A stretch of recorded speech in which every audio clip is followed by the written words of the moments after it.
So one of the big parts of the agenda and the goals for these meetings was to secure investment from VCs towards ENV. So we talked about EOS Network Ventures on the fireside before. So we solidified that and solidified how that would come about. The actual framework, not just legal framework, but just the design architecture of how this would be, and some formal commitments from some people, as well as one of the big things was to get closer to securing that lead investor. And we are one step closer to securing that lead investor that we've been trying to get for a period of time.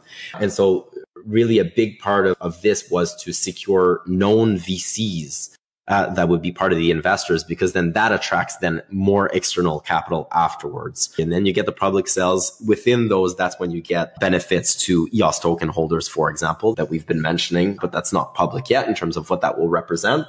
But for seed and private rounds, getting the brand name investors, the brand name VCs, a part of that to help offer that support, because it's more than the financial support. It's also everything else that comes alongside that.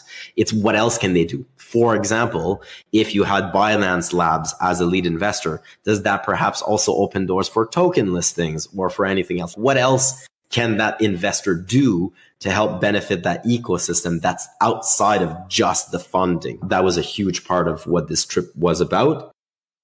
That's always been the goal since it was mentioned, the reasons why EVM will have the EVM token ticker. Part of it is governance. So you have these node operators who are much different than EOS node operators, so governing their own chain.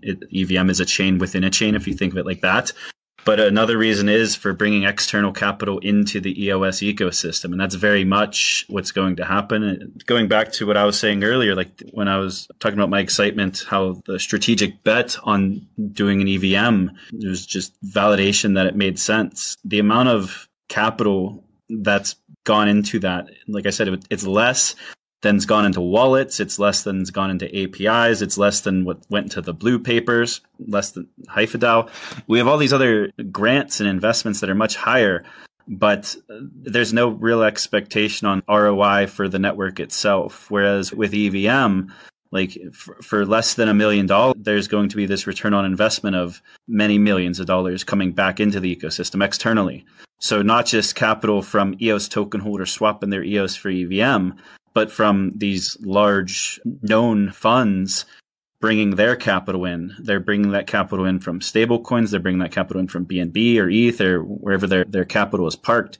That's coming into the EOS ecosystem. It's external capital. And that's always been the goal. And I think all of that's being validated. It was being validated before these in-person events, and it definitely got validated even further after all of the face-to-face and conversations that happened in Asia over the last couple of weeks. And on top of that, it'll be a completely separate entity from the ENF. It'll have its own leadership, its own spokespeople, its own marketing, its own projects, and it'll very much be aligned with EOS, 100% aligned with EOS.